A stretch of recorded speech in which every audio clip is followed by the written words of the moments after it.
Senator Rand Paul. He hosted that roundtable that we were just talking about with the Sacketts. They heard testimony from the Sacketts, other victims of EPA abuses. Senator Paul, good of you to be here.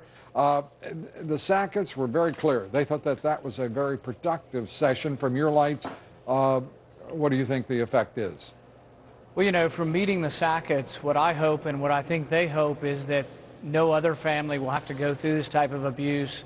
If we can get the courts to decide, get Congress to do our job. I mean, I see this, that we've abdicated our role and given up our role to the EPA and other regulatory agencies, and we just let them write laws. Interestingly, the law that's hurting them is about wetlands.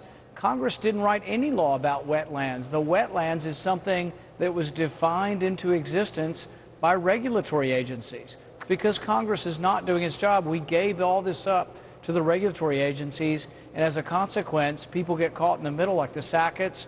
We had another family there today whose father came from Hungary to flee communism and was put in jail for 3 years because he cleaned up an illegal dump that was on his land. It's just really sad.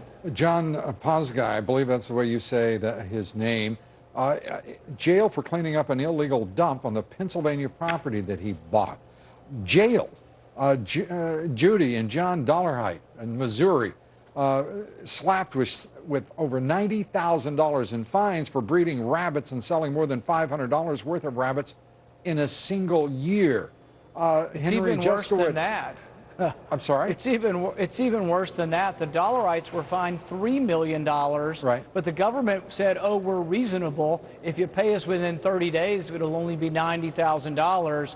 Give us your credit card and we can put it on our website. You can pay on our website.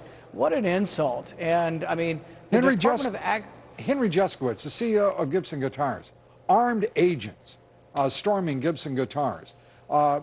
John Roberts, our senior national correspondent, reporting on the fact that other guitar companies in this country are doing precisely the same thing with exactly the same wood as Gibson Guitars. I mean, this gets more and more infuriating, more outrageous. Well, and it's even one of the most insulting things about Gibson Guitar is the government has told them, if you will finish your wood in India, we won't prosecute you. In other words, if you'll ship your jobs to India and finish the wood there, you won't be in violation. But they're also not being accused of violating a U.S. law. Gibson Guitar is being accused of violating a foreign law.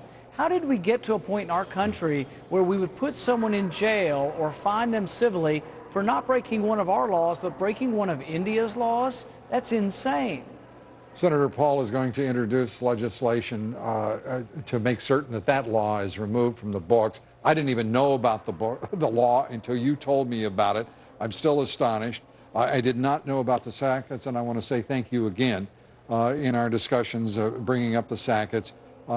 Extraordinary stories, and I know one thing, the right man's on the case to make this, to create change where you're standing right now. Senator Rand Paul, thanks a lot for being with us. Thank you. Up next, Herman Cain.